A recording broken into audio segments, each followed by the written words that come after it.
நமது கலாச்சாரம், நமது பண்பாடு எப்போதும் நம்முடன் நீடித்து இருக்கும். சப்ஸ்கிரைப் திலக். அவரை பார்த்தால் எரிமலை ஒன்று பொங்கி எழுந்து வருவது போல் இருக்கிறது. அவர் கண்கள் இரண்டும் நெருப்பாக ஜொலிக்கிறது. நகரத்து காவலர்கள் இங்கும் அங்கும் ஓடுகின்றனர். ஊர் மக்கள் அச்சப்பட்டு அவரவர் வீடுகளை தாளிட்டுக் கொண்டு விட்டனர். அவர் மாளிகை பக்கமாக வருகிறார். நாம் எதிர்பார்த்தது அப்படியே நடந்து கொண்டிருக்கிறது. இனி என்ன செய்ய அனுமான்? லக்ஷ்மணன் கோபம், பூமியே நடுங்கும். இந்த கிஷ்கிந்தை என்னாகும்? ஒரு வழி சொல்ல அனுமான். எப்படியாவது மன்னர் சுக்ரீவனிடம் லக்ஷ்மணனின் கோபத்தின் வேகத்தை சொல். ஆம், எனக்கு ஒரு வழி தோன்றுகின்றது. என்ன வழி அது? எப்படியாவது சமாதானப்படுத்துகிறேன். கோபத்தில் ஏதேனும் செய்வதற்கு முன்னால் மகாராணி தாராவை லக்ஷ்மணரை பார்த்து பக்குவமாக பேசி எடுத்துச் சொல்ல அனுப்புகிறேன். ஏனென்றால் லக்ஷ்மணன் பெண்களை கோபிக்க மாட்டார். மேலும் இந்த இடைநேரத்தில் பொங்கி வந்த லட்சுமணனின் கோபத்தை மெல்ல மெல்ல தணிந்துவிடும். நல்ல யோசனை அனுமான். தேர்ந்த மேதை, திறமையுள்ளவன் நீ. தாமதிக்க வேண்டாம், செல்க. அங்கதா, நீ போய் இளவரசர் லட்சுமணனிடம் சிறிது நேரம் தக்க மரியாதை கொடுத்து பேசிக் கொண்டது.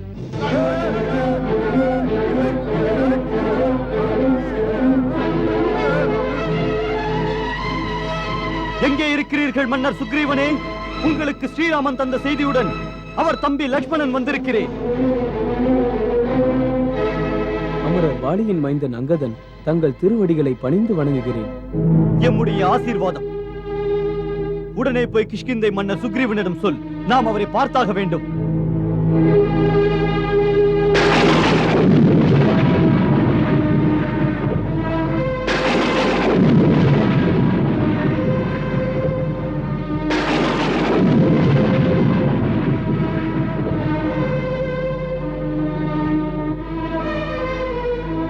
தாங்கள் சொன்னது நிறைவேற்றப்படும். சுபாஹு, சுகேது, வணக்கத்துக்குரிய லக்ஷ்மணரை அதிதி மண்டபத்துக்கு அழைத்துச் சென்று தக்க மரியாதையுடன் கவனித்துக் கொள்ளுங்கள். குமார் அங்கதா, காலம் கடத்தாதே. நாம் இங்கே அதிதி உபசரிப்பு பெற வரவில்லை. நாம் மன்னர் சுக்ரீவனை பார்க்கத்தான் வந்தோம். உங்கள் மன்னரை இப்போதே பார்க்க வேண்டும். தாம் தான் போய் சமாதானப்படுத்த வேண்டும். இல்லை என்றால் கேடு விளையும். லக்ஷ்மணனின் கோபத்தை தனியச் செய்வது ஆதிசேஷனை அடக்குவது போன்ற செயலாகும். இப்போது கிஷ்கிந்தையின் நலன் காக்க மற்றவரை விட தங்களுக்குதான் அதிக பொறுப்பு. இந்த மாபெரும் சாம்ராஜ்யமும் மன்னர் சுக்ரீவரும் கூட தமது விவேகத்தை பெரிதும் மதிக்கிறார்கள். மகாராணி தாரா, மன்னரை காப்பாற்றுங்கள்.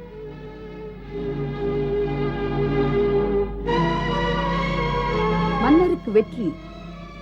என்ன விஷயம்? இளையவர் லக்ஷ்மணன் மாளிகைக்கு வந்திருக்கிறார். அவர் மிகுந்த கோபத்துடன் இருக்கிறார். காவலர்கள் இங்கும் அங்கும் ஓடுகிறார்கள். அவர் தங்களை சந்திக்க விரும்புகிறார். சந்திக்க விரும்புகிறாரா? கோபத்தில் இருக்கிறாரா? இந்த நிலையில் எப்படி பார்ப்பது ரூமா? இப்போது என்னாகும்? தங்களுக்கு நல்வரவு கூறுகிறேன். ரகுகுலத்து வீரச்சுடருக்கு தாராவின் பணிவான வணக்கம். தாம் மூத்தவர், பண்பின் இலக்கணமானவர். உங்களை நான் வணங்க வேண்டும். என் வணக்கம். இந்த பண்பினை வாழ்த்துகிறேன். தாம் இங்கு ஏன் நிற்கிறீர்கள்? வாருங்கள், வாருங்கள். ராஜமாளிகைக்கு வாருங்கள். வாருங்கள் இளையவரே, வாருங்கள்.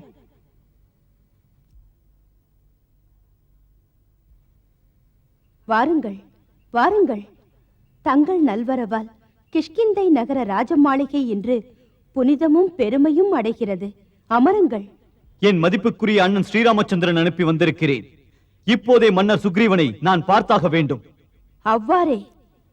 மிகவும் கோபத்துடன் வந்திருக்கிறீர்கள். சற்று உட்கார்ந்து பேசுங்கள்.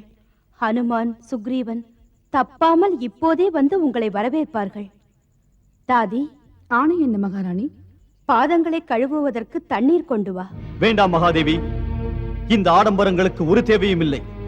இந்த சடங்குகளை காரணமாக வைத்து என்னை தாமதப்படுத்த நினைத்தால் தப்பாக நினைத்துக் கொள்வேன். மன்னரை பார்க்க விடாமல் இப்படி நொண்டி காரணங்கள் சொல்லிக் கொண்டிருந்தால் நான் பூஜித்து வணங்கும் புனிதரான ஸ்ரீராமனின் ஆணையை உதறி தள்ளியதாக பொங்கி எழுவேன். ராஜகுமாரரே, தாம் ஆத்திரப்படுவதேன்? பக்குவப்பட்ட நீங்கள் இப்படி பேசுவது எதனால்? யார் அப்படி நடந்தார்கள்? உங்களையும் ஸ்ரீராமனையும் அலட்சியம் செய்து தன் மீதே மண்ணள்ளி போட்டுக் கொள்வார்களா? தேவி தாரா, தாம் புனிதை, அதுவும் பெண். இப்படி ஒரு அணுகுமுறையில் என்னுடன் பேசுவது சரியல்ல. ஏன் மன்னர் சுக்ரீவனை பார்க்க தடை என்ன? ராமனின் தம்பியை அரசருக்கு தெரியாதா? அப்படி அல்ல இளையவரே. மன்னர் சுக்ரீவர் செய்தது குற்றம். உங்களை பார்க்க வெட்கப்படுகிறார். அது மட்டுமல்ல, பார்க்க வேண்டும் என்ற விருப்பத்தில் இருக்கிறார். இப்போது உங்களை எதிர்பார்த்திருக்கிறார். வாருங்கள், போகலாம். வாருங்கள்.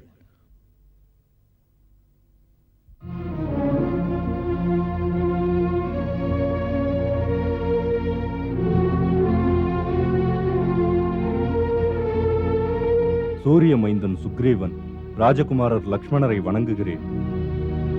மன்னர் சுக்ரீவனுக்கு தசரத மைந்தன் ஸ்ரீராமனின் தூதன் லக்ஷ்மணனின் வணக்கம். லக்ஷ்மணரே, ஆசனத்தில் அமருங்கள். என்னை மன்னியுங்கள். தூதனின் காரியம் தலைவன் சொன்னதை சொல்வது, ஆசனத்தில் அமர்வதல்ல. மன்னர் சுக்ரீவரே, தமக்கு ஞாபகம் இருக்கிறதா? சகோதரரே, தாம் அதிதி மரியாதையை தான் ஏற்கவில்லை. ஆசனத்திலாவது அமரக்கூடாதா? அனுமானே, அதிதி மரியாதைக்காக வரவில்லை, ஆசனத்தில் உட்காரவும் வரவில்லை. இப்போது மன்னர் சுக்ரீவருக்கு அவர் வாக்கினை மறந்ததை நினைவூட்ட வந்தேன். நட்பிற்கு துரோகம் செய்தவரை, வாக்குப்படி நடக்காதவரை தண்டிக்க பிரம்மதேவர் சொல்கிறார்.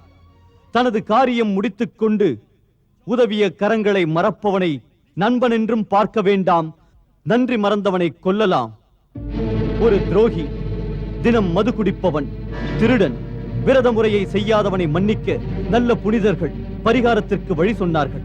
நன்றி கொன்றவனுக்கு ஒரு பரிகாரமும் சொல்லவில்லையே. அவனுக்கு மன்னிப்பும் கிடையாது. நட்பை மறந்த சுயநலம் உள்ள மன்னர் சுக்ரீவரே, ஸ்ரீராம பிரபுவின் அன்பினால், கருணையினால் தங்கள் விருப்பமெல்லாம் நிறைவேறியது. ராஜ வைபவங்கள் அந்த விமரிசையில் மூழ்கி தாம் போக விருப்பங்களில் மறந்தீர்கள். ராமண்ணா என்ன தமது உதவியில் வாழ்பவரா? ஞாபகம் இருக்கட்டும் அரசே, இன்னும் எத்தனையோ பானங்கள் இருக்கிறது அண்ணன் ராமனிடம். உங்கள் அண்ணன் வாலியை கொன்ற பானத்தை போல் உரிய பானம் ஸ்ரீராமனிடம் இன்னும் இருக்கிறது. எந்த பாதையில் வாலி பரலோகம் போனாரோ அந்த பாதை இன்னும் மூடவில்லை.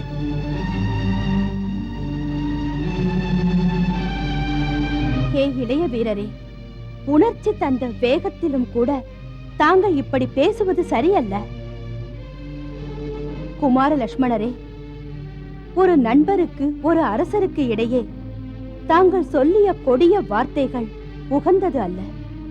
வேதனை இதில் ஞானம் மிக்க தம்மை போன்றவர்கள் பேசலாமா இப்படிப்பட்ட சுடுமொழிகள்? வானரராஜன் சுக்ரீவன் செய்தது அது உகந்ததா? இல்லை, உகந்தது அல்ல. அது மிகப்பெரிய தவறுதான், அதில் சந்தேகமே இல்லை. ஆனால் வானர ராஜா சுக்ரீவருக்கு சுயநலம் இல்லை, அகந்தையும் இல்லை, கபடமே இல்லாதவர். இவருக்கு ஸ்ரீராமபிரான் செய்த உபகாரங்கள் உயிர் உள்ளவரை மறக்கவே மறக்காது. வார்த்தைகள் தவற வேண்டும் என்ற எண்ணமும் இல்லை. மாவீரரே, சுக்ரீவராஜன் பட்டது கொஞ்சமல்ல. அதுதான் பாட்டிலும் ஆட்டத்திலும் மூழ்கி தன்னைத்தானே மறந்திருந்தார். மறதியில் வரம்பு மீறிவிட்டார். இதுவரை பொறுத்தவர் இதையும் பொறுக்க வேண்டுகிறேன். தாம் வேதனையை விடுங்கள் ராஜகுமாரரே. பிரபு ராமச்சந்திரரின் காரியங்களை கவனிக்க மன்னவர் சுக்ரீவர் முழு ஈடுபாட்டுடன் இனி செயல்படுவார். அதற்காக தான் அடைந்த கிஷ்கிந்தை ராஜ்யத்தை, தமது சொந்த பந்தங்களை விடுவதற்கு ஒரு நிமிஷம் கூட அவர் பின்வாங்க மாட்டார். தாம் வந்த நிமிஷமே மன்னர் சுக்ரீவர் தமது வீர வானரர்களை நாலாபுரமும் தேவியை தேடி அனுப்புவதற்காக நள நீலர்களிடம் சொல்லிவிட்டார். அவர்கள் எல்லோரும் விரைவில் கிஷ்கிந்தைக்கு வந்து விடுவார்கள். ஸ்ரீ ரகுநாதர், ஸ்ரீ ராமச்சந்திரரின் திருவடிகளை பணிந்து நடக்க வேண்டியதை பற்றியெல்லாம் நாங்கள் திட்டம் போடுகையில் நீங்கள் வந்துவிட்டீர்கள். இது நடந்ததென்று நம்புவதா? ஆம் சகோதரரே.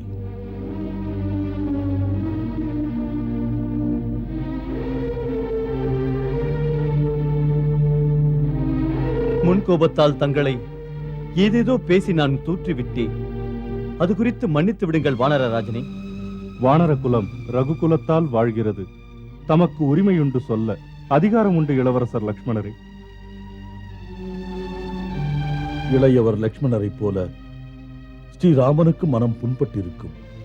நாம் நமது கடமையை மறந்துவிட்டது இது நல்லதல்ல. ஆகையால் மன்னவா, தாங்களே ஸ்ரீராமரிடம் நேரில் சென்று சமாதானம் சொல்ல வேண்டும். மன்னவா, அனுமான் சொன்ன கருத்துக்கள் சிறப்பானது. தாம் நேரில் போய் ஸ்ரீராமனை பார்ப்பது நல்லது. இப்போதே ஸ்ரீராமனை பார்க்கச் செல்கிறேன். ஸ்ரீராமா, ஸ்ரீராமா, ஸ்ரீராமா. எழுந்திருங்கள். நட்புக்கு அழகு காலில் விடுவதல்ல, மார்புறத் தழுவுவது.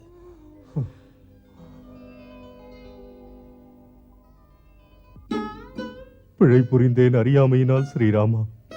சந்தோஷம், சிற்றின்பம் என் மதியை கெடுத்து விட்டது. நட்புக்கு தகுதி இழந்து விட்டேன். நான் மன உறுதி இல்லாதவன். ஆசைகளில் வரம்பிழந்து விடுவேன். பிரபுவே, என்னை நம்புங்கள். அரச பதவியிலும் ஆனந்த வாழ்க்கையிலும் மெய்மறந்தால் கூட பிரபுவுக்கு கொடுத்த வாக்கை மறக்கவில்லை. என் மீது ஐயப்படாதீர்கள் பிரபுவே. பிரபு, பிரபு, அனுமன் எதற்கு சாட்சி? மெய் நட்பு சந்தேகங்களை கடந்தது. ஒருவருக்கு ஒருவர் இடையே நம்பிக்கைதான் தேவை.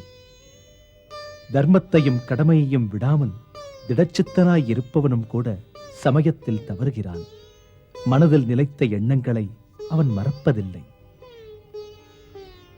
சூழ்நிலையின் பாதிப்பால் சொன்னவைகளை மறப்பது, தன்னையே அதில் இழப்பது ஒரு நிலையில் சகஜந்தான், தவறில்லை அதிலே. ஸ்ரீராமா, மீண்டும் நான் வாழ்வது தமது அருட்கொடையால் தான். ஆட்சி இழந்து வாழ்விழந்து இருந்த நேரத்தில் சுக்ரீவனுக்கு கை கொடுத்து இனிய வாழ்வினை தந்த வள்ளல் கருணை கடலே தாம்தான். சுக்ரீவன் தமது காலடியில் தொண்டன் பிரபு. பிரபு, எதிர்பாராமல் தாமதமாகிவிட்டது. வேண்டுமென்றே செய்யவில்லை. மன்னர் தம் வாக்குறுதியினை மறக்கவில்லை. கிஷ்கிந்தை மன்னர் நாலாபுறமும் தமது தூதர்களை அனுப்பி வானர படையினரை அழைத்து வரச் சொல்லியிருக்கிறார். நாலாபுறத்திலிருந்தும் திறன்மிக்க வானரர்கள் விரைவில் வந்து சேருவார்கள். கிஷ்கிந்தை மன்னருக்கு, சுக்ரீவ மன்னருக்கு, ஸ்ரீ ராமச்சந்திர பிரபுவுக்கு, மன்னர் சுக்ரீவனுக்கு, ஸ்ரீ ராமச்சந்திர சுக்ரீவர் நட்பு சிரஞ்சீவியாக இரு இளவரசர் அங்கதனே. அண்ணா, தங்கள் ஆணைக்கிணங்க கிஷ்கிந்தியின் சிறந்த திறனுள்ள விரைவாக செல்லக்கூடியவர்களை, தேடுதல் பணியை செய்யத்தக்கவர்களை எல்லாம் அழைத்து வந்திருக்கிறேன். ஆணைப்படி தவறாது நடப்பவர்கள், ஈடு இணை இல்லாதவர்கள், ஆவியை கொடுத்தாவது தேவியை தேடுபவர்கள், நல்ல செய்தியுடன் வரும் வல்லமை படைத்தவர்கள் எம்முடன் வந்திருக்கிறார்கள் பிரபு. மாவீர அனுமனின் வணக்கத்துக்குரிய தந்தை கேசரியும் வருகிறார்கள் பிரபு. என்ன, அப்பா வருகிறாரா? அனுமான், அப்பாவை உடனே போய் அழைத்து வா. தக்கபடி உபசரித்து வா. ஓ, பாத வணக்கம் பிரபு. வணக்கம். மன்னியுங்கள் என்னை. கிஷ்கிந்தை அரசை, அரசு முறைகளை, தங்கள் அரசாங்க நெறிகளை புரிந்து கொள்ளாதவன் நான். தம்மை கண்டதில் எனக்கு எல்லையற்ற ஆனந்தம் அரசே.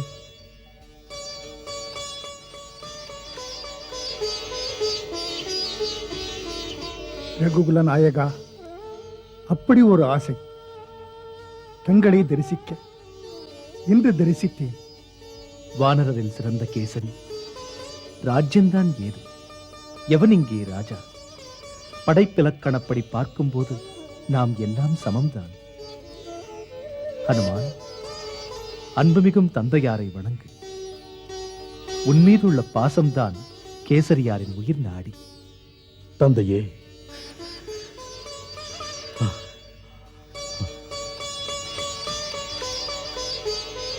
தந்தையே,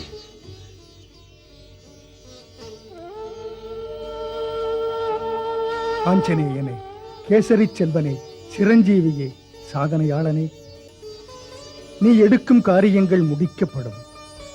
ஸ்ரீராம காரியங்களை தாம் தான் செய்ய வேண்டும் தந்தையே.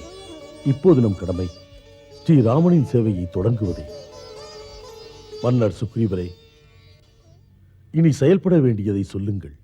எந்த முறையில் சீதா மாதாவை தேடும் முயற்சியினை தொடங்குவதென்று? ஆணையிடுங்கள் பிரபு. நண்பரே, செய்பவர் நீங்கள் அன்றோ, செயல்படுத்துவதும் நீங்கள். இங்கே எத்தனை மேதைகள், மகான்கள், திறமையுள்ளவர்கள் கூடியிருக்கிறீர்கள்.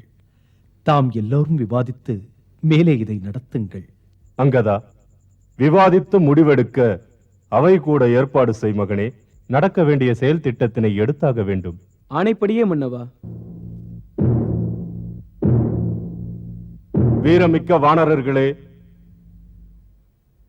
எல்லா திசையிலிருந்தும் வந்திருக்கும் மேலோர்களே, உதவிக்கு கரம் நீட்டும் உத்தமர்களே, கிஷ்கிந்தையின் மன்னன் சுக்ரீவன் அவசர அவசியம் கருதி வந்த உங்களை வரவேற்கிறேன். நாம் எல்லோரும் இங்கே எதற்காக கூடியிருக்கிறோம், அது பற்றிய முழு விவரங்களை கிஷ்கிந்தையின் மந்திரிகளாகிய அனுமான், முதியவர் ஜாம்பவான், தளபதி நலன், நீலன், இளவரசன் அங்கதன் முன்பே சொல்லியிருப்பார்கள். ஆரிய திலகம் ஸ்ரீ ராமச்சந்திரனுடன் வானர சமுதாயத்தின் நட்பானது ராஜதந்திரத்தின் அடிப்படையில் அல்ல, இரு பெரும் பரம்பரைகளின், இரு கலாச்சாரங்களின், இரண்டு வேறுபட்ட சமுதாயங்களின் அன்பு வழி இணைப்பு. இது யுகங்களை கடந்து நாளை வரும் காலத்திலும் இப்படியே இருக்கும்.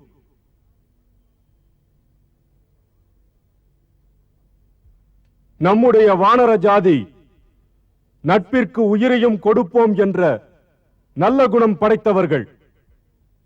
வாய்மையே உருவான ஸ்ரீராமன் நட்புக்காக செய்ய வேண்டிய தன் பங்கினை நமக்காக செய்து முடித்து விட்டார். தன் வாக்குறுதியை நிறைவேற்றி விட்டார். இனி பொறுப்பு நம்முடையது.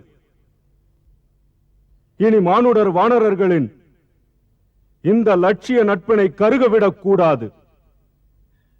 ஸ்ரீராமனின் கண்மணி உத்தம பெண்மணி மாதா சீதாவை தேடிச் சென்று அயோத்தியின் திருமகள் மாதா சீதாவை அண்ணல் ராமரிடம் ஒப்படைப்போம். அப்படியே ஒப்படைப்போம். இந்த பணியிலே எங்கள் உயிரையும் பணையம் வைத்து செயல்படுவோம். எங்கள் வலிமையினால் மன்னரின் ஆணையை முடித்து வருவோம். மாதா சீதாவை ஸ்ரீராமனிடம் ஒப்படைக்கும் வரை உறங்க மாட்டோம்.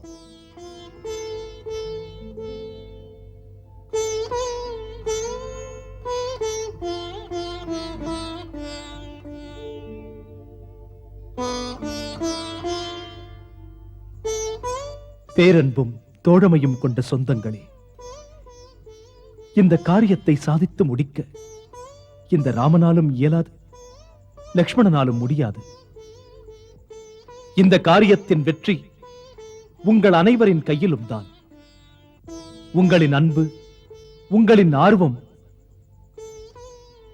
என்னுடைய பணியை சாதிக்க துடிக்கும் உங்கள் உணர்வைக் கண்டு மகிழ்ந்து நான் உணர்ச்சி வசப்படுகிறேன். மிகச் சிக்கலான பொறுப்பினை ஏற்றுக்கொண்டிருக்கிறீர்கள். மனது எனக்கு சொல்லுகிறது, என் பிரிய சீதை எட்ட முடியாத தூரத்தில் இல்லை. விதேகத்தின் மகள் இன்னும் எங்கோ இரவாமல் இருந்தால் அவள் திரும்பி வர அதிக நாள் ஆகாது. பிரபு, விதேகத்தின் செல்வி சீதா மாதா உயிரோடுதான் இருக்கிறார்கள்.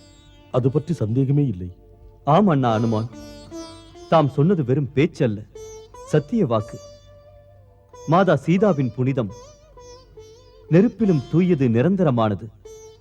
இயல்பான சூரியனின் ஒளியும் அக்னியின் வெப்பமும் தீச்சுடரின் சூடும் தொட்டால் எரிக்கும். அதுபோலத்தான் அன்னையின் தூய்மையை நெருங்க முயன்றால் கற்பு கனலில் சாம்பலாவார்கள். ஆம், இதில் தாமதம் கூடாது. விரைவில் செயல்பட்டு முடிக்க வேண்டும். சூரியனின் ஒளியும் தீபத்தின் ஜோதியும் போல சீதா மாதா ஸ்ரீராமனுடன் இருப்பார்கள். சீதாராமனை ஒன்று சேர தரிசிப்பதே வாழ்வின் பெரும் பேராகும். பறவை அரசன் ஜடாயு அப்போதே சொல்லிவிட்டார்.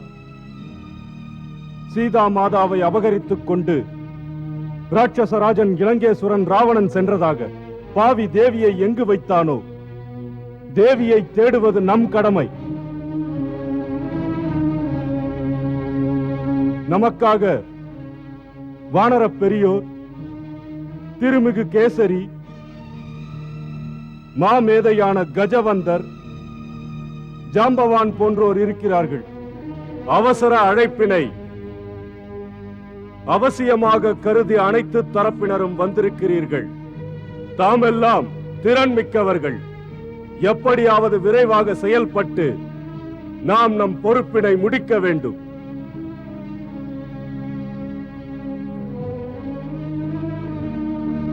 வானரர்க்கெல்லாம் தலைவனே, எந்த ஒரு முடிவை நீங்கள் எடுத்தாலும் அந்த முடிவினை ஏற்று வானர இனம் முழுவதும் ஒத்துழைக்கும். நமக்கு ஆற்றல் எது? நமது ஒற்றுமை. இந்த புனித பணியை முடித்து தர அனுமானும் பெரியவர் ஜாம்பவானும் இணைந்து நாங்கள் ஒரு முடிவுக்கு வந்திருக்கிறோம். அதற்கிணங்க எல்லா திசையிலும் நம் படைகளை அனுப்பி தேட வேண்டும். அணிகள் ஏற்றுக்கொண்ட திசைகளில் செயல் முடித்துத்தான் வர வேண்டும். இந்த தேடுதல் பணிக்கு 30 நாள் கெடு தருகிறோம். இந்த நிபந்தனையை ஏற்றுக்கொள்வீர்களா? ஏற்றுக்கொள்கிறோம், ஏற்றுக்கொள்கிறோம், ஏற்றுக்கொள்கிறோம், ஏற்றுக்கொள்கிறோம், ஏற்றுக்கொள்கிறோம், ஏற்றுக்கொள்கிறோம், ஏற்றுக்கொள்கிறோம், ஏற்றுக்கொள்கிறோம், ஏற்றுக்கொள்கிறோம். பணியின் ஆரம்பம். கிழக்கு திசை நோக்கி செல்லும் அணிகள். இளமையும் வலிமையும் கொண்ட தளபதி வினதன். ஆணையிடுங்கள் மன்னா. நீ உன் வீர படைகளை அழைத்துக் கொண்டு கிழக்கு திசை போய் தேட வேண்டும். அந்த திசையில் பாகிரதி கங்கை, சரையு கௌசிகி, யாமுனம் என்ற மலை, சரஸ்வதி சிந்து சோனா, காளமகி, பிரம்ம மாளம், விதேகம், மாளவம் காசி, கௌசலம் மகதம் ஆகிய தேசமெங்கும் சீதையை நன்றாக தேடுங்கள். அதன் பிறகு சோலைகளிலும் காடுகளிலும் மலை முகடுகளிலும் தேடுங்கள். உங்கள் தேடல்கள் உதயகிரி வரைதான். ஆற்றல் மிக்க வானரர்கள் செல்ல முடியும். தாம் ஐயப்பட வேண்டாம் அரசே. மாதா சீதாவை தேடும் பணியில் நான் என்னுடைய வீர வானரப்படையுடன் இறுதி வரை செல்வேன். மாவீரர்கள் அசேஷ்மான், அர்ச்சித்மன், உங்கள் இரு படைகளையும் இணைத்து மேற்கு திசையில் தேட வேண்டிய பணிகளை தலைமை தாங்கி நடத்துங்கள். உங்கள் இருவர் முயற்சியும் வெற்றி பெறும். இந்த பணி முடிப்பது வாழ்வின் கடமையாகும் அரசே. வீர வானர படைகளை வழிநடத்தி சென்று நீங்கள் இருவரும் சௌராஷ்டிரம், பாகலீகம், சூரம் பீமம் செல்லுங்கள். அங்கு மேற்கு திசை எங்கும் பல இடங்களில் பாருங்கள். சீதா மாதாவை தேடி நீங்கள் மேற்கு கடல் வரை போக வேண்டும். கடற்கரை சார்ந்த முரசிப்பட்டணம், ஜடிபுரம் இங்கெல்லாம் தேடி சிந்து நதி கடலில் கலக்கும் இடத்தில் ஹேமகிரி என்ற ஒரு மலை உண்டு. அது 100 யோஜனை அகலம். அவ்விடத்தில் மிக கவனமாக நடந்து கொள்ள வேண்டும். அதற்கு மேலே பராக் ஜோதிஷ்புரம் என்ற நகர் இருக்கிறது. அங்கே நரகன் என்ற பெயருடைய அசுரன் வசிக்கிறான். அங்கே உள்ள பயங்கர குகைகளில் சீதா மாதாவையும் அந்த ராவணனையும் நன்றாக தேடுங்கள்.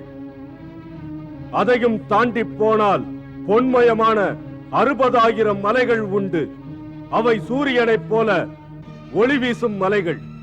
அந்த மலைகளுக்கெல்லாம் நடுவிலே மலைகளுக்கெல்லாம் அரசன் மேருகிரி அமைந்திருக்கிறது. அங்கு தர்மசீலர் மேரு சாவர்ணி இருக்கிறார்.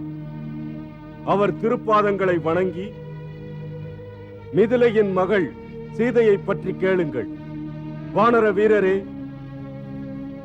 மேற்கு திசையில் அதுவரைதான் நீங்கள் போக முடியும். அதற்கு பிறகு சூரிய ஒளியும் இருக்காது, நகரங்களும் இருக்காது. அதற்கு அப்பால் என்ன இருக்கும் என்று எனக்கே தெரியாது.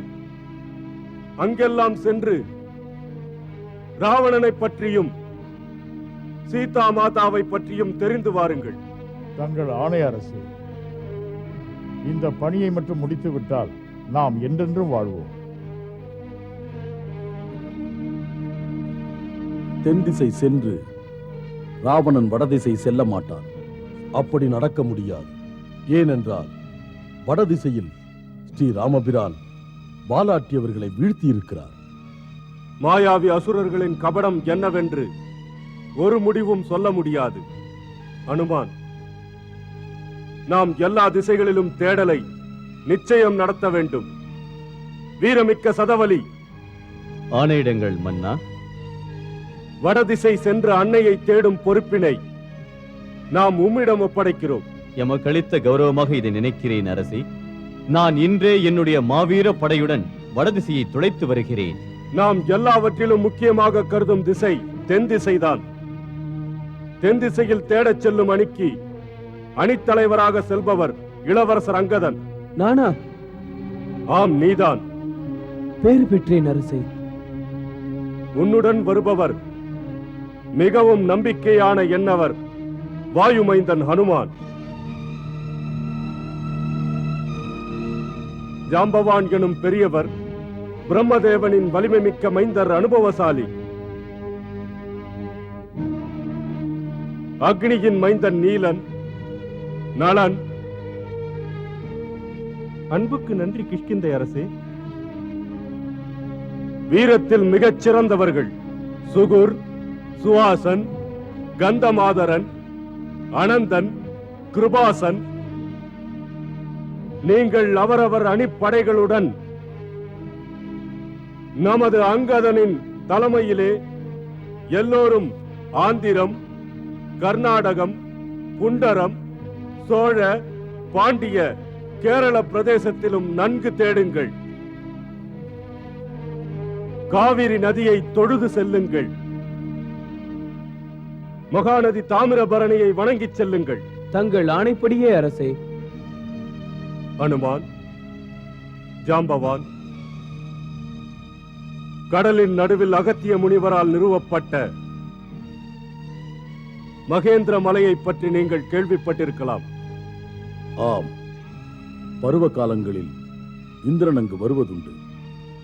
ஆம், நாமும் கேள்விப்பட்டிருக்கிறோம். அதற்கு முன்னால் 400 யோஜனை பரப்பளவில் ஒரு தீவு இருக்கிறது. அங்கே மானிடர் செல்ல முடியாது. அங்கே உங்கள் வலிமையெல்லாம் காட்டி சீதா மாதாவை தேடுவதற்கு பெருமுயற்சி செய்யுங்கள். கிஷ்கிந்தை மன்னா, உலகத்தில் எந்த ஒரு சக்தியும் எங்கள் பணியை தடுத்துவிட முடியாது. எமது வாழ்வை, உடல், சொல், செயலை பிரபு ராமனின் சேவைக்காக அர்ப்பணித்து விட்டோம். மாதா சீதாவை பற்றி தெரிந்து கொண்டே வருவோம். நமது மன்னர் சுக்ரீவனின் சொல்லுக்கு உண்மையாக நடப்போம், விவரம் கொடுப்போம். பயணம் தொடங்கும் அணித்தலைவர்கள் அவரவருக்கு ஒதுக்கப்பட்ட திசை நோக்கி சூரியன் உதித்தவுடன் புறப்பட தயாராகுங்கள்.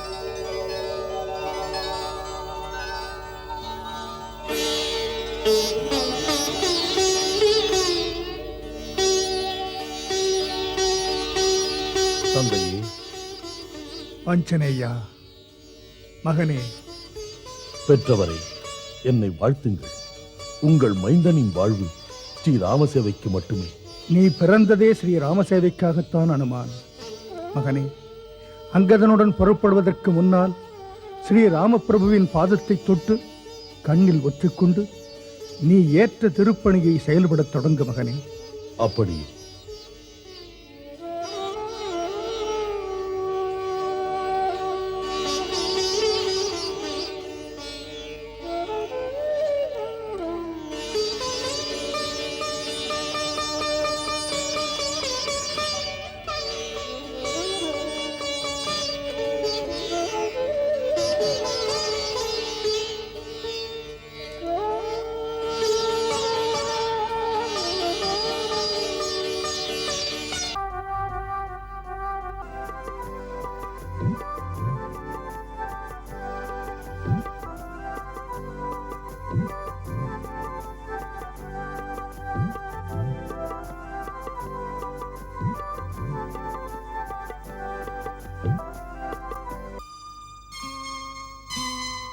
போய் வர அனுமதி கொடுங்கள் பிரபு.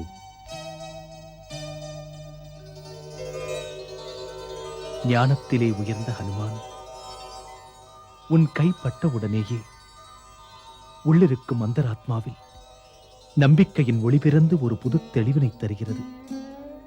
உன் மூலமாக என் பிரச்சனைகள் தீரும் என்று. எளியவனை எட்டாத உயரத்தில் ஏற்றி வைக்காதீர்கள். தாம் என் சுவாமி, சுவாமியின் தொண்டர் இந்த பக்தன். பிரபுவிடம் நான் வேண்டிக் கொள்வதெல்லாம் இந்த அனுமன் ராமனின் பரம பக்தன் என்ற நிலை வேண்டும். ஹனுமான், நீ தொண்டன் அல்ல, பரதனைப் போல அன்பு சகோதரன். புது நம்பிக்கை உருவாகிறது. நீ போய் வைதேகியை அவசியம் பார்ப்பாய் என்று. அவளுடைய சந்தேகத்தை போக்குவதற்காக ராமனை நினைவுறுத்த இந்த மோதிரத்தை காட்டு.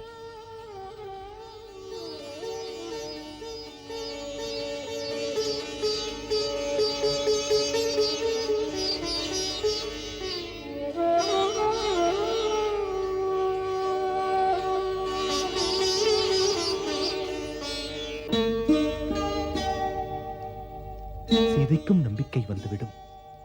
நீ ராமன் சார்பில் வந்தாய் என்று, பிரபுவின் நம்பிக்கைக்குரியவர் என்று. அதை புரிந்து கொண்டு தன் சந்தேகத்தை விட்டு ஒன்றையும் மறைக்காமல் உன்னிடம் சொல்லுவாள்.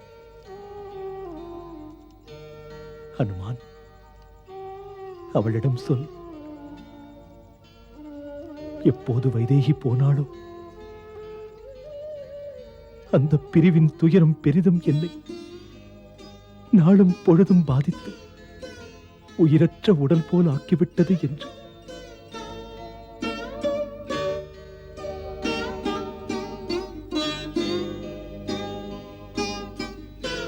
ஹனுமான், இதையும் சொல்.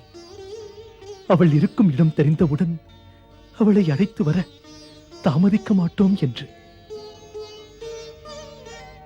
சென்று வா மாருதி. கௌரி, கணேசன், மகேசன் உன் திருப்பணியை முடித்துத் தருவர். எம் அனைவரின் விருப்பங்களை முடிப்பர்.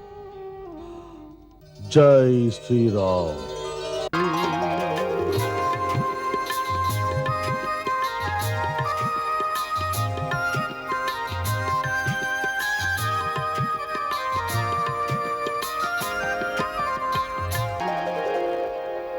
அதோ பார்த்தாயா ஹனுமான், அந்த குகைக்குள்ளிருந்து சில பறவைகள் வெளியே வந்து கொண்டிருக்கின்றன.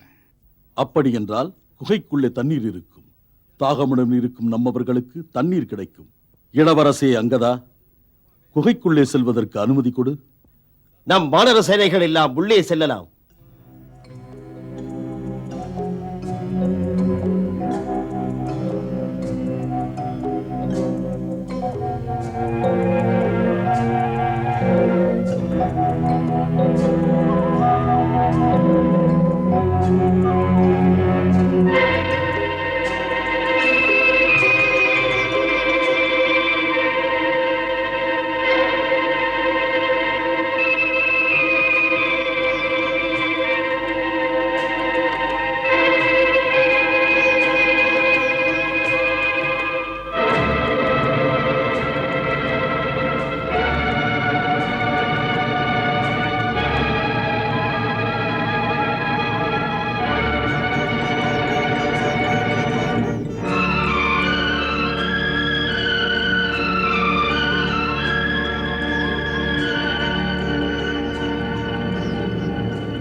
அற்புதம், அதிசயம். மாவீர மாருதி, இந்த அற்புத குகைக்குள்ளே நுழையச் சொல்லி சோர்ந்து போயிருந்த எங்களுக்கெல்லாம் புத்துணர்ச்சி கொடுத்தீர்கள். தெளிந்த நீரும் தின்பதற்கு கனிகளும், இனிமேல் பசி பொறுக்க முடியாது. உணவெனும் அன்னைக்கு ஜெய். அவசரப்படாதீர்கள். பசியுடன் தாகத்துடன் நீங்கள் தவிப்பது எனக்கு நன்றாக தெரியும். இருந்தாலும் கவர்ந்தெழுக்கும் பொருள்கள் நிஜம் இல்லை என்றால், இந்த அற்புதங்களும் அதிசயங்களும் மாயங்களாயிருந்தால் நம் கதி என்னாவது?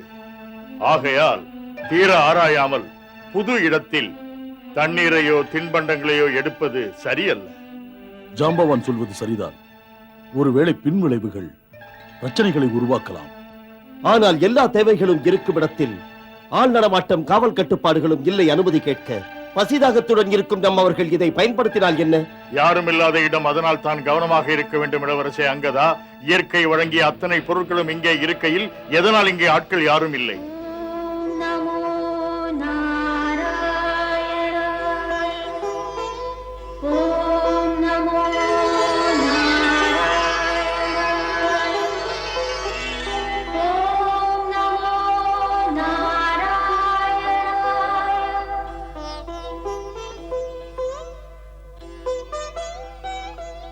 ஜாம்பவான், அனுமான், அதோ பாருங்கள், அவர்தான் இந்த இடத்துக்கு உரியவர் போல் இருக்கிறது. இப்போதுதான் புரிகிறது. அவர்கள் அனுமதி பெற்று அருந்த நீரும் உண்ண கனிகளும் எடுத்துக்கொள்வோம். கேட்போம். நில்லுங்கள், அதற்கு மேல் வராதீர்கள். தாண்டி வந்தால் தபோபலத்தால் அனைவரையும் எரித்து விடுவேன்.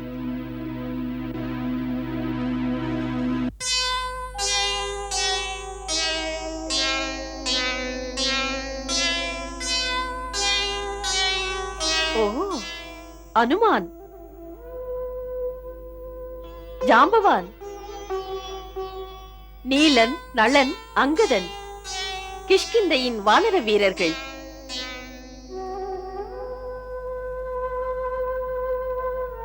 சுக்ரீவன் ஆணையுடன் எங்கும் அலைந்து இங்கும் வந்தீர்களா? மகாமாதா, யாவும் அறிந்த ஹே தபஸ்வினி, தாம் எல்லாம் அறிந்தவர். தபோபலத்தால் எங்களையும் புரிந்து கொண்டீர்கள். ஹே மகாதேவி, தாங்கள் யார் என்று அறிய விரும்புகிறோம். தாங்கள் யார்? பூமியிலே இப்படி ஒரு வளமை நிறைந்த செழிப்பான இடம் யாருடையது? ஹே வீரதீர வானர திலகனே, முதலில் பசியால் களைத்திருக்கும் வானர சேனைகள் இங்குள்ள சுவையான பழங்களாலும் தண்ணீராலும் பசிதாகத்தை தீர்த்து கொண்டு திருப்தி அடையட்டும். பிறகு என்னை பற்றிய விஷயங்களை தெளிவாக்குகிறேன்.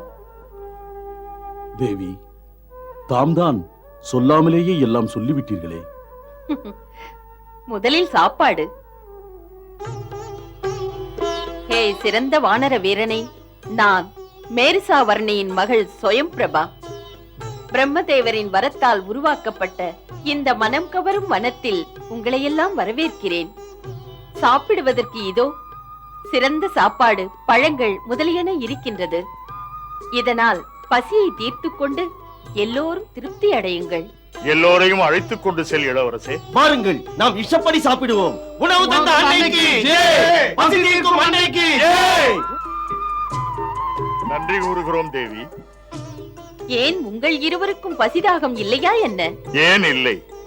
அனுமதித்தால் உயிரை வைத்துக் கொள்ள உண்ணுவோம். பெரியவர்கள் பொறுக்கலாம், இளையவர்கள் சாப்பிடட்டும்.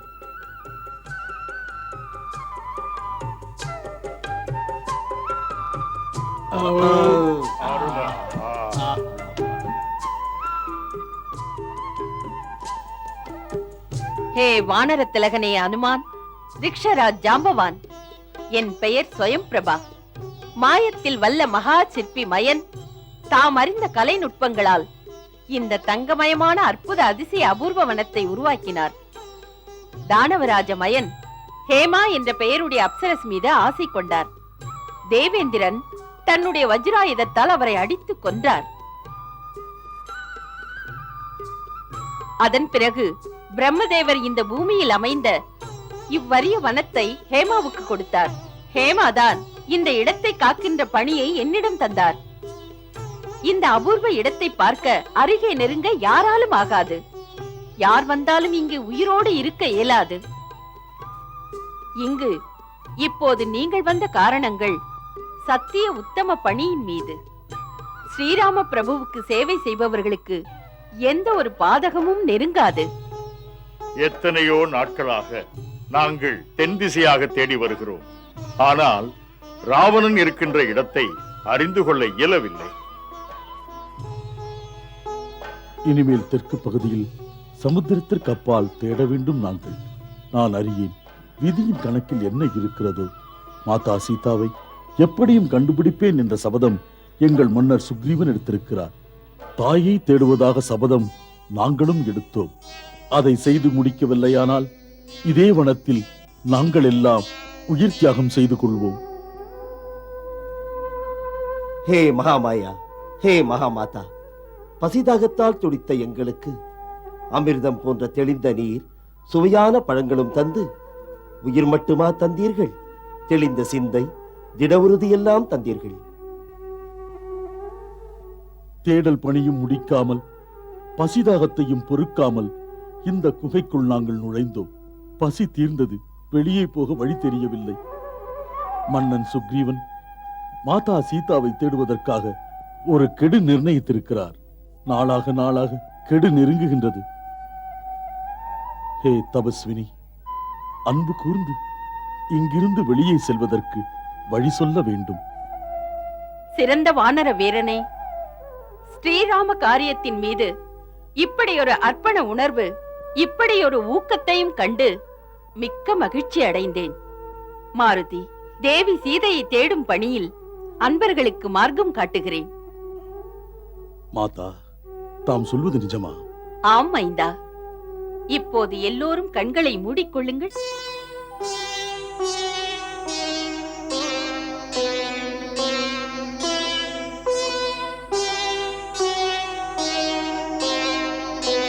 கண்களை திற வானர திலகனே.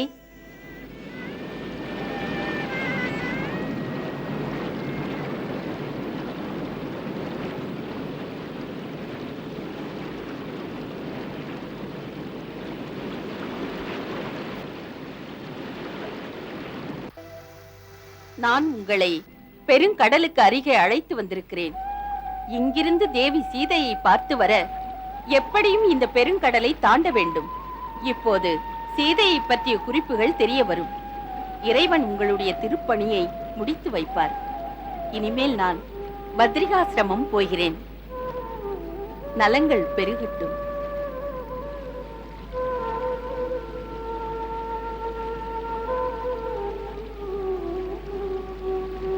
ஏதும் புரியா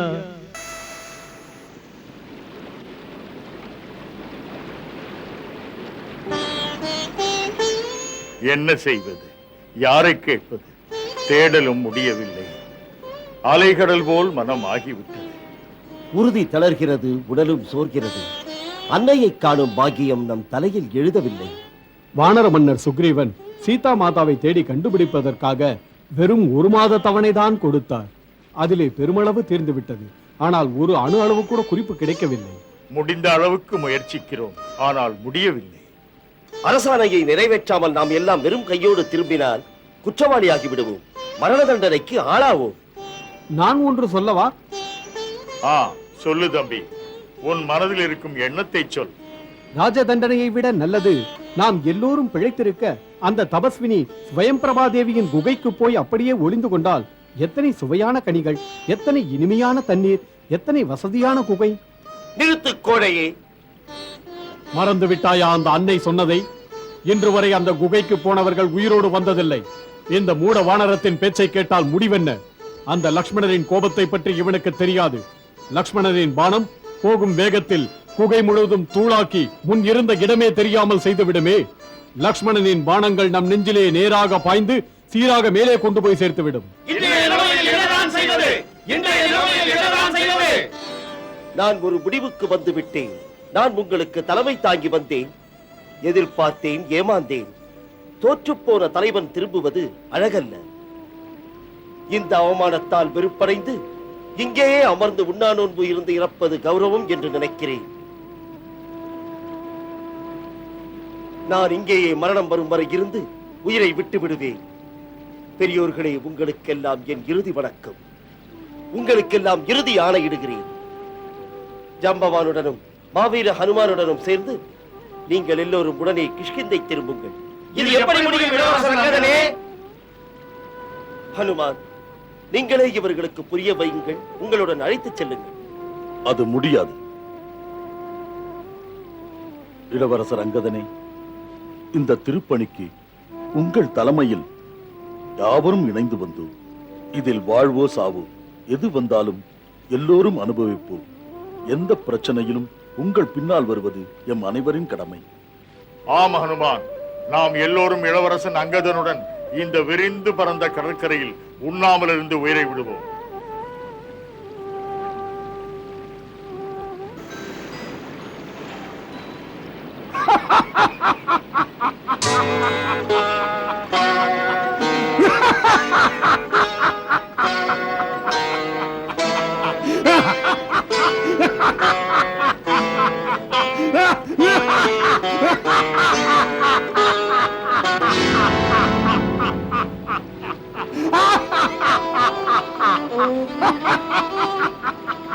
சாக வந்தீர்களா, சாக வந்தவர்களா? சந்தோஷமான செய்தி. நான் தாங்க முடியாத பசியுடன் இருக்கிறேன். இறைவனுக்கு என் மேல் எத்தனை கருணை! எதிர்பாராத அளவுக்கு இவ்வளவு உணவு.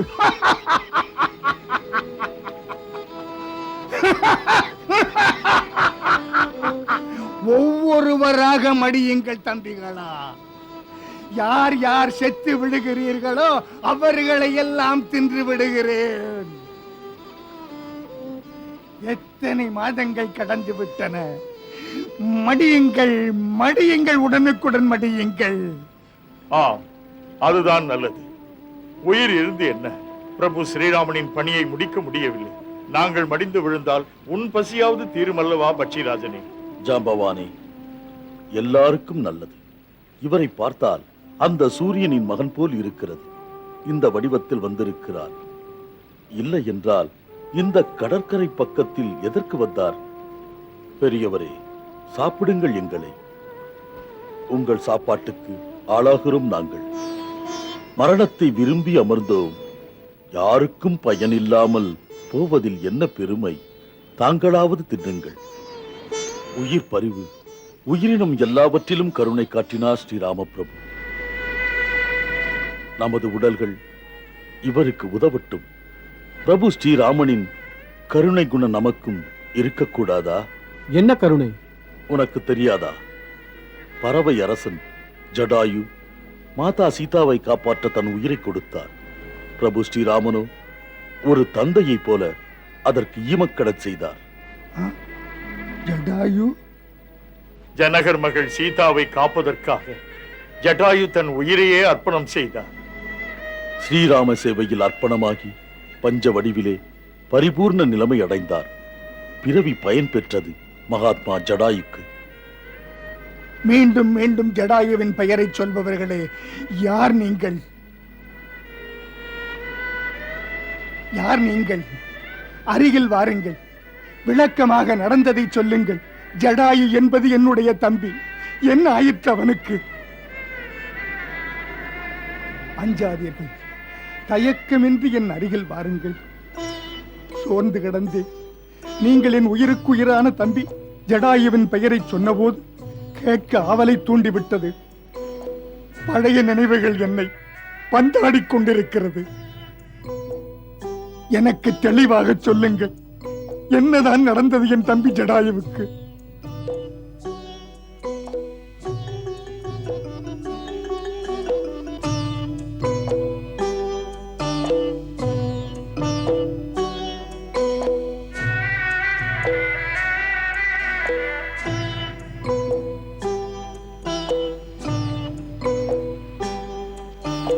தாங்கள் அந்த மகாத்மா ஜடாயுவின் அண்ணனா?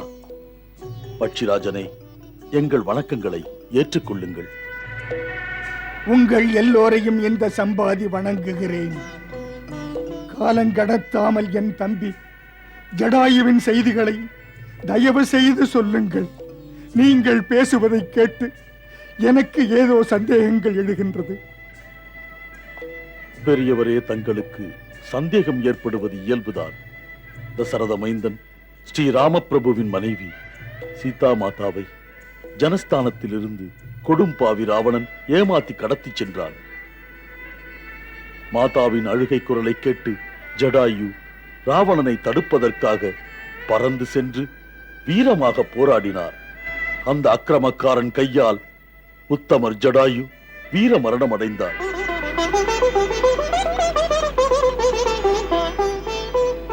அப்போது ஸ்ரீராமபிரபு அங்கு போனார். ஈமக்கடன்களை முடித்தார். மடியும் போது ஜடாயு சொன்னார், சீதா மாதாவை ராவணன் கடத்தி போனதாக ஸ்ரீராமபிரபுவிடம்.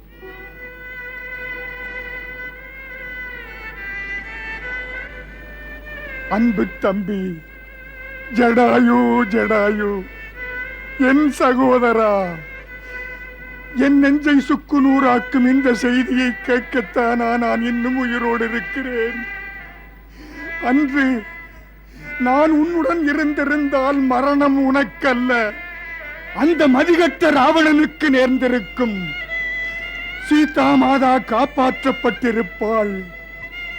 பட்சிராஜனே, தாம் தம்பியை பிரிந்து இந்த வயதிலே இங்கு இருப்பது எதனால்? என்ன சொல்வது அப்பனே, அகம்பாவம் அதிகமாகிவிட்டதால் அண்ணன் தம்பிகள் இருவரும் சிந்தித்தோம், சந்திர சூரியனை ஏன் தொட்டு வரக்கூடாதென்று.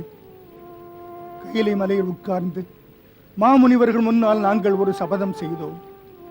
காலை சூரியனை தொட்டுவிட்டு மாலை சூரியன் மறைவதற்குள்ளே கையிலை மலை திரும்புவோம் என்று. வெற்றி பெற வேண்டும் என்ற ஒரு வேகத்தில் அண்ணன் தம்பி இருவரும் ஆகாயத்தில் பாய்ந்து சூரியனை நோக்கி பறந்தோம். சூரியனின் அதிக வெப்பம் எங்கள் இருவரையும் தாக்கியது. தம்பியின் மீதுள்ள அன்பினால் என் பெரிய சிறகை விரித்து ஜடாயுவை மறைத்துக் கொண்டேன்.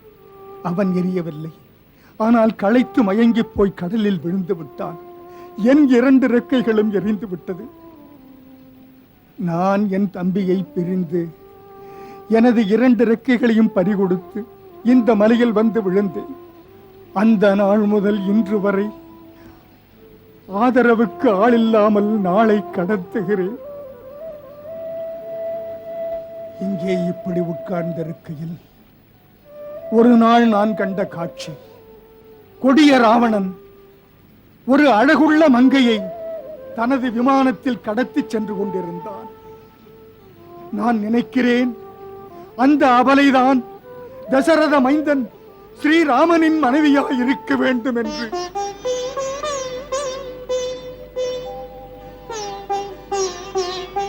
எனக்கு எப்படி தெரியும் அந்த அரக்கன் என் தம்பியை கொன்றவன் என்று? ஆம் பட்சிராஜனே, நிச்சயம் அது அன்னை சீதை தான். தாம் நேரில் பார்த்திருக்கிறீர்கள், மேலும் இது பற்றி கூற முடியுமா? நான் அவனை பார்க்க முடியும். நிஜமாகவா? ஆம், என் பார்வை மிக கூர்மையானது. தம்மால் முடிந்தால் அன்பு கூர்ந்து சொல்லுங்கள், அன்னை எங்கே? அன்னை இப்போது அரச மாளிகை அசோகவனத்தில் மரத்தின் கீழே அமர்ந்து வேதனையில் மூழ்கி இருக்கிறாள்.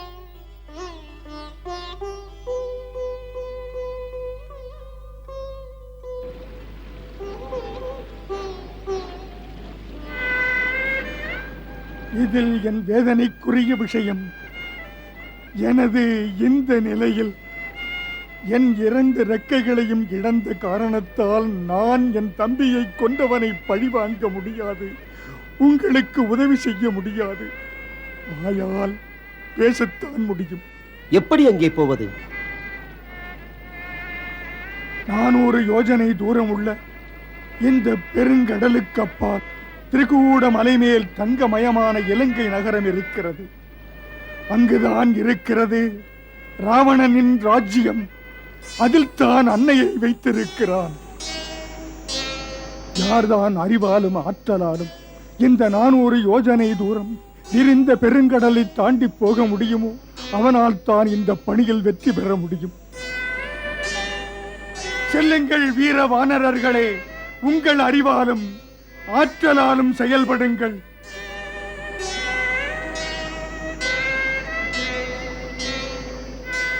தயவு செய்து என்னை கடலுக்கருகே எடுத்துச் செல்லுங்கள். அங்கு சென்று இறந்த என் தம்பி ஜடாயுவின் ஆத்ம சாந்திக்காக நீர்க்கடன் கொடுத்து என்னுடைய கடமையை முடித்துக் கொள்ளுகிறேன். நலன், நீலன்.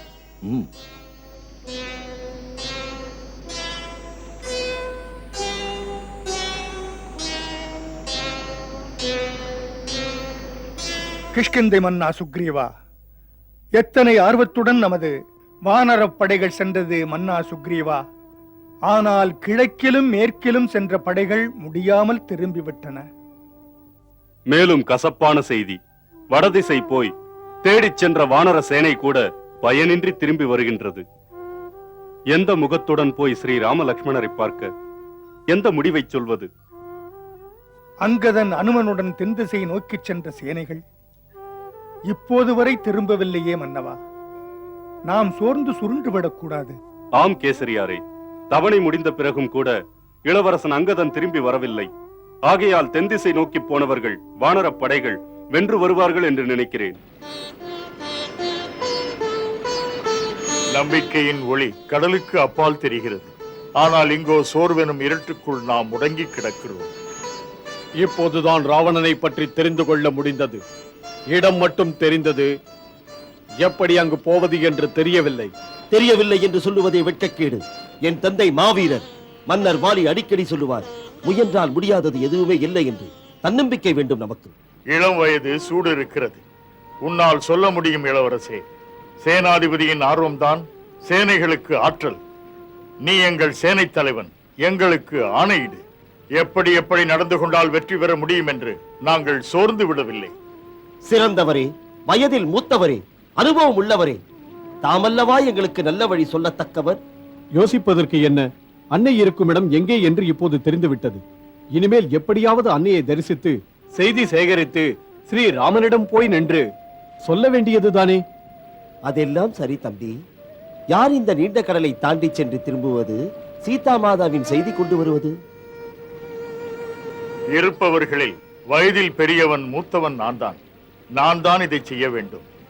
ஆனால் வயது முதிர்ந்த காரணத்தால் அக்கறை போய் திரும்பி வர சக்தி இல்லை.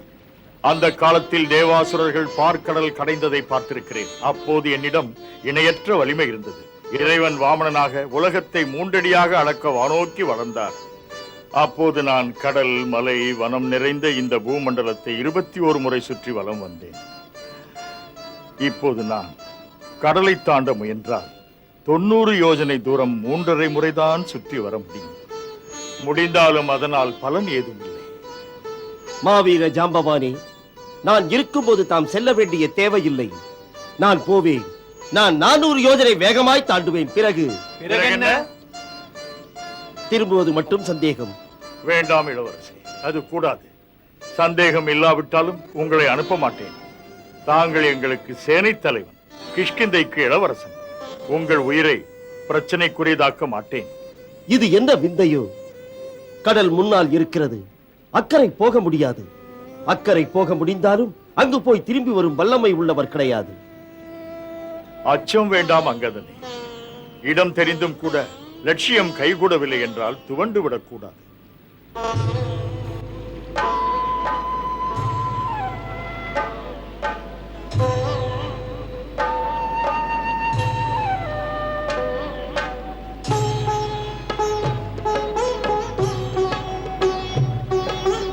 ஸ்ரீராம பணிக்கு சிறந்த தொண்டர் அஞ்சனை மைந்தர் ஏனோ நம்முடன் கலந்து கொள்ளாமல் தன்னந்தனியாக நிற்கிறார்.